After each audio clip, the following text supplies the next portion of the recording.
Welcome back, everybody. It's Zach here, bringing you guys another fantasy football video. We just had a really fun Thursday night football game. It was awesome to see a really high-scoring game. The Falcons won 36-30, I believe. We saw Kirk Cousins break the Falcons' record for passing yards in a game.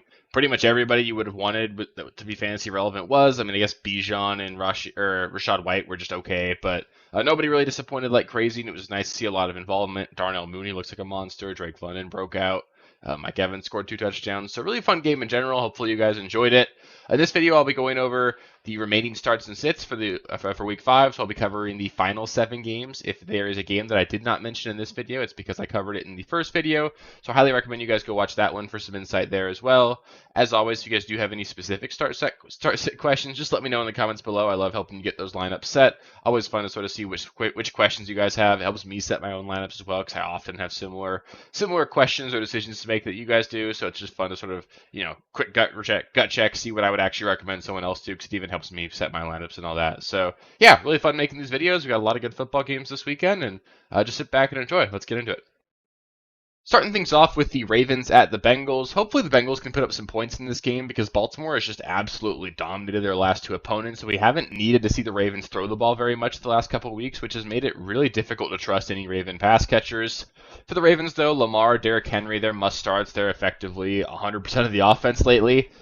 Beyond that, though, Zay Flowers, he's a wide receiver 3 for me, a low-end play. You don't necessarily have to start him here, but this is a positive matchup. The Bengals are not a good defense, and they should be able to score some points, score enough that the Ravens at least need to put up a little bit of a fight on offense. Maybe need to throw the ball a little bit more, but could have said the same thing about Buffalo last week, and Buffalo obviously couldn't keep pace, so we'll see what happens there. I think Flowers is like a wide receiver 3 or flex play. Gets a bump in full PPR because they'll manufacture at least a few touches for him. I don't want to play Mark Andrews or Isaiah Likely. I think they just both need to remain on benches this week. Not saying you need to drop either one of them, but it's just tough with those guys. I don't want to play either one. Justice Hill, he's a desperation running back play. You can play him in like a deep league in PPR, but the ceiling's not that high. The touchdown he scored last week, that's not going to happen very often. So more often than not, you're looking at like 4 catches for 30 yards and maybe a couple rushing yards mixed in, and that's probably about all you're going to get out of Justice Hill. For the Bengals, Burrow, he's going to be a fringe top 10 play for me. Not a great matchup against Baltimore, but not a bad one either. You can throw on Baltimore, and again, the Baltimore Ravens will put up some points. Zach Moss, Chase Brown, both are low-end running back plays for me. I'd play both of them over Justice Hill if that helps with context. I think I lean Zach Moss over Chase Brown in this game just because they'll probably have to pass the ball a little bit more, and they still trust Moss and pass protection more. Jamar Chase, he's a lineup lock. T. Higgins, he's a flex play for me. A good matchup. I think you can play T. Higgins. Like in one league, I've got Pittman and T. Higgins. I'm leaning towards Higgins in this one. I'm also playing Higgins over Tyreek Hill in a league, so if that gives some context there. And then Eric All, I just want to mention him.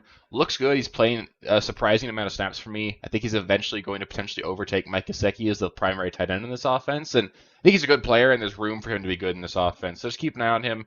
Deep league tight end ad, a dynasty ad, but I do like him and think he's worth rostering going forward. Next, we've got the Raiders at the Broncos. It's going to be a gross game here. We saw the Broncos win, I believe, 10-9 last week, and I think we're in line for a similar performance this week. For the Raiders, Brock Bowers is probably the only Raider I'm playing here. Jacoby Myers and Trey Tucker, both low-end flex plays here. We're not going to see Davante Adams this week, so there is room potentially for a couple pass catchers. But like we saw last week, there's just not a lot of offensive production against the Broncos. They shut down the Bucks 2 weeks ago, shut down the Jets last week. This is a legitimately good Broncos defense, so playing mediocre players on bad teams against really good defenses, it's just not something that I want to do. I'm not going to trust any running backs in Vegas. If I had to play one, it would be Alexander Mattison, but it just really doesn't feel great there. I'd prefer not to do that. For the Broncos, Javonte Williams, kind of a decent start this week. We shouldn't see Tyler Bidet. So it's going to be Javonte and Jaleel McLaughlin. It is a good matchup against the Raiders. I think the Broncos probably win this game. So I don't love playing Javonte, but we did see at least a decent performance from Javonte last week, and he should have some volume, so you can play Javonte if you need to. I chose to play Rachaad White over him in a league this week, so I was on the fence about it. It was like a last-minute decision that I made there earlier today. I'm not too upset about it because White ended up being okay, but I think Javonte is going to give you, 8 to 12 fantasy points. Maybe you get lucky with a touchdown, but I think that's probably what you're looking at from Javonte. Cortland Sutton, he's the wide receiver you'd play if you're going to, but it's just not a great matchup, or really anything. Like Sutton had 60 receiving yards, and the Broncos had 60 passing yards last week, so you need to get lucky. You need a ton of the volume, a very large slice of that pie for him to be good. But both defenses, you can play both of them. This should be a low-scoring game.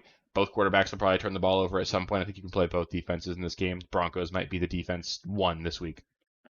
Next, we get the Cardinals at the 49ers. For the Cardinals, Kyler, Connor, McBride, Marvin Harrison Jr. all probably need to be in lineups here. Kyler, more of like a low-end quarterback one, so not necessarily a must-start. I know it seems really common actually this year that a lot of people have both Kyler and Jaden Daniels. I'd play Daniels over Kyler, so that might be a common question you guys have. But I think Kyler is still a solid start, a guy that, he belongs in the top 10 this week and is probably starting for most people. I'm starting him over Anthony Richardson in the league if that helps. So that's a decision I'm making with Kyler there. I'm not going to start any other Cardinals, though. Not a great matchup. Michael Wilson has been involved enough that you could flex him in like a 16-team league, but I don't want to go there. For the Niners, Purdy, Mason, Debo, and Kittle, those four, they're all going to be auto starts pretty much every single week for me. Ayuk, he's like a wide receiver 3. This is a really good matchup against Arizona, and hopefully the Cardinals can score enough points to keep pace and make the Niners throw the ball, but they might not, and then you'll just see a ton of Jordan Mason, and Ayuk has not been good enough really for me to trust him as like an auto start here. Jauan Jennings, you have to mention him. He's like a low-end flex play. Really deep league option. I'd prefer him over Michael Wilson if that helps, but I'm not excited to play Jauan Jennings this week. I'd prefer to look elsewhere if I can. Next, we've got the Giants at the Seahawks. For the Giants, Malik Nabers would be the only Giant that I want to play. It does sound more and more like he's just not going to be able to play this game, though. He's dealing with a concussion. Sounds like he's still in that concussion protocol, and at this point, I would lean towards him not playing. It means Wan'Dale Robinson should be in for a lot of targets in this one. There's sort of a joke going around Twitter that we could see Wan'Dale catch 35 passes for 45 yards this week. A bit of a dramatization there, but Wan'Dale's not going to be super efficient with the volume he gets, but he could get a lot. So if you want a PPR scam your way to 10 points, there are worse options out there. Darius Slayton would be like a super deep league option, but I don't really want to go there. Beyond that, Devin Singletary, he's dealing with an injury. Don't really want to play him if he's active. If he's inactive, I think we'll see some of Tyrone Tracy and Eric Gray. I don't want to play either one, but Tracy would be the one you need to play if you're super desperate at running back. In one league I had Singletary, I'm really desperate at running back that week. I've lost to Pacheco, don't have Pollard this week, so I have Singletary. I benched Singletary to play Tyler Algier this week. Maybe I'll regret that because Algier didn't do a whole lot this week, but that's the kind of caliber that or level of production I think you're getting out of those guys, so I'm not super excited about that. For the Seahawks, Kenneth Walker, DK Metcalf, they're both must starts. They've both been rock stars this season. JSN, a solid flex in this one. The Giants are a really favorable matchup for opposing wide receivers, so in a deeper league, you could potentially flex Tyler Lockett as well. And then Geno, he's a great streaming option this week. It's a really favorable matchup again. The concern is maybe the Seahawks just get up really early and lean on the run game because that could happen. But I do think Geno is probably going to be effective enough, at least in the first half. You'll probably leave this game with like around 20 points in fantasy this week. Next game, this one should be a fun game here because the Packers at the Rams. Hopefully the Rams can keep pace in this one, but I think the Packers are going to put up a ton of points in this game. Jordan Love, he's absolutely a great start here. Josh Jacobs, a high-end running back too. You're playing him for sure. Jaden Reed, he's a must start.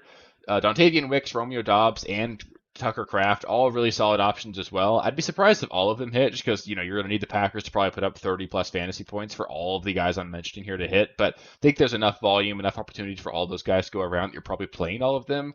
Romeo Dobbs would be the least favorite of mine for those. He did pop up on the injury report just a little bit on Thursday. I think he'll be fine. He'll play. He's sort of always done that throughout the course of his career, so I don't want to overreact to that. But Wicks would be the wide receiver 2 in this offense for me this week, and you're hoping for a touchdown with Dobbs. You might get it. This is a great matchup against the Rams.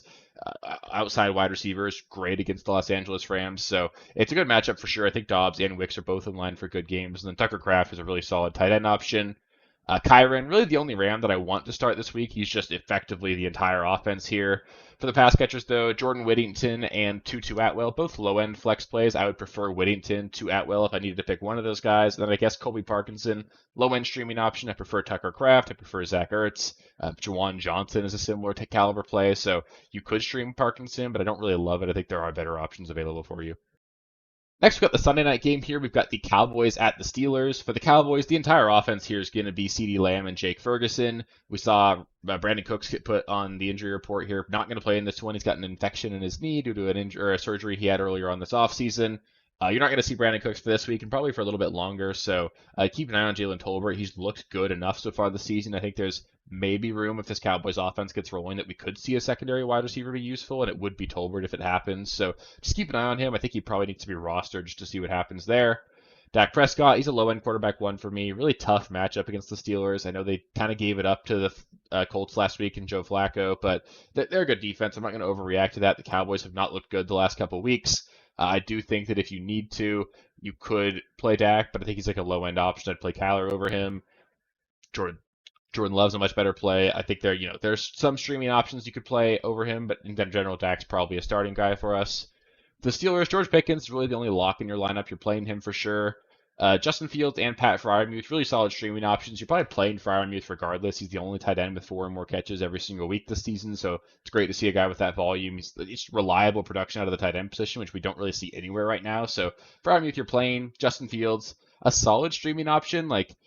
We saw what the upside is last week. If the Cowboys can put up a lot of points on the Steelers, then obviously Fields will be in line for a pretty big fantasy day. The Cowboys will be missing Micah Parsons and DeMarcus Lawrence. So their defense is a little thin there. I think the defense for Dallas is not as scary as people just think of intuitively, so I think we can play Fields. And then Najee, he's a low-end RB2. Starting to feel bad, though. It did feel like Cordarrelle Patterson looked better than him last week. Jaylen Warren could be back this week. It's possible it's just a really muddy backfield. Najee has yet to score this week. This doesn't feel like a super positive game environment here for the Steelers. I don't love playing Najee this week. I think you can. He's a low-end RB2. I think he's right around that Rachaad White territory, Javonte Williams territory. That kind of player is what you're looking at Najee as this week. Then the last game of the week here, we've got the Saints at the Chiefs. Probably a lower scoring game than we want here. The Chiefs are obviously still an elite defense, and they're now down Rashee Rice. It's just not going to be an environment where I expect to necessarily see a shootout. We've really seen the Saints offense cool down in the last 2 weeks. But for the Saints, Alvin Kamara, Chris Olave, they're both must starts. Kamara is the RB1 in the season so far. No way you're even considering benching him. And Olave, he's a stud. You're going to keep playing him. He hasn't necessarily had that blow-up game yet this season. Probably not going to happen this week. I think he'll probably go 7 for 70. Maybe he scores a touchdown. But I think that's about what you're looking at for Olave this week. This doesn't position himself to be this isn't the game I expect Olave to go 10 for 180 and a touchdown. I think a game like that will come here, but this is just it's not the matchup I'm expecting it to happen in. Rashid Shaheed, usual high upside flex play there, so you can certainly use him. He's a guy that I'm more than willing to start, but the floor is always 0 with him. Taysom Hill, Juwan Johnson, both desperation tight end plays here. I don't really think Taysom Hill's going to play. It sounds like he's dealing with some cracked ribs.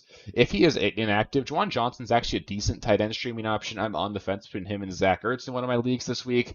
The Chiefs have really given it up to the opposing tight end position so far this season. Remember Isaiah Likely week 1. We saw Mike Gesicki go off on them week 2. The Chiefs have certainly given it up to the opposing tight end position. I think there's opportunity there, so just keep an eye on that.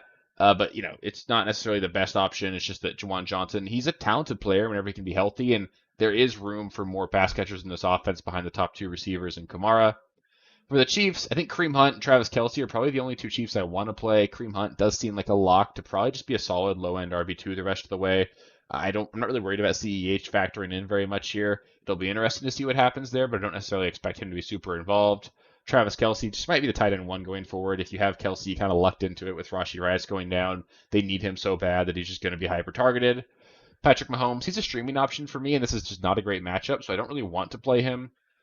I would prefer to play Geno Smith than Patrick Mahomes this week. I know saying those kinds of things sounds crazy, but if you'd done that all year, you'd be in a way better spot. So you don't need to keep putting Patrick Mahomes into your lineup just because he's Patrick Mahomes. Not a great matchup. The Saints defense is all right. And again, the Chiefs defense is really good. The Chiefs have no weapons. Mahomes putting up 300 yards and 3 touchdowns seems just super impossible this week. And then Xavier Worthy, desperation flex play. You're hoping for a 50-yard touchdown. You got it last week, but I wouldn't expect it to happen. I'd much prefer Shaheed to Worthy. I just want to leave Xavier Worthy on benches if I can. That'll do it for the starts and sits this week. Up next, I'll go over my Sunday live stream. So 1 hour before the early morning games kick off, I'll be going over last-minute injury updates, going over any start-sit questions you guys have. So that's 9 a.m. Pacific time, 12 p.m. Eastern time. So friendly reminder as well, we do have a London game this week between the Jets and the Vikings. That game kicks off at 6:30 Pacific time, 9:30 Eastern time. So set your alarms, make sure you're up in time for that. And if you're not going to wake up for that game, just make sure you've got your lineup set the night before.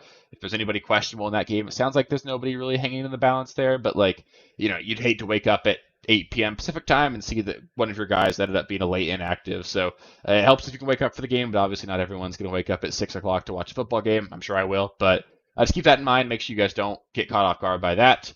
Beyond that, though, if you guys want access to any future videos, there will continue to be waivers, trade videos, weekly recaps, start sits, live streams every single week. So just make sure you subscribe to the channel. That way you get access to all of that. It's free. I'll be here all year long so we can win some championships together. And then if you made it this far in the video, just give it a thumbs up. It helps me out quite a bit. So yeah, really appreciate you guys. Hopefully you have a fun week 5, and I'll catch you with on the live stream. Peace, guys. Thank you guys for watching. If you haven't already, please be sure to subscribe to the channel, like the video, check out these other videos here if you haven't. If you want more content, please feel free to follow me on Twitter at RealSteelFFB. I'll be more active on there as the season goes on. Thanks. Catch you later.